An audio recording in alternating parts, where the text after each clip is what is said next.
agriculture purposes. Example, cow and sheep. This is a cow. Cow can see 360 degree. They chew lot of food. They don't need much sleep. A young one of a cow is called calf. This is a sheep. Sheep can experience emotions such as anger, fear and happiness. A young one of a sheep is called lamb. Come, let's see what are wild animals. They live in forest. Example, lion and elephant. This is a lion, the king of jungle.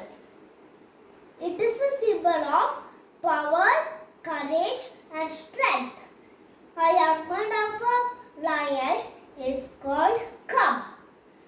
This is the elephant, the biggest land animal.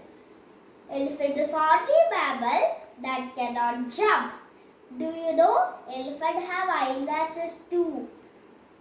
Young one of elephant is called calf. A earth for the nature is for all beings, not just for human beings. Thank you. Have a good day.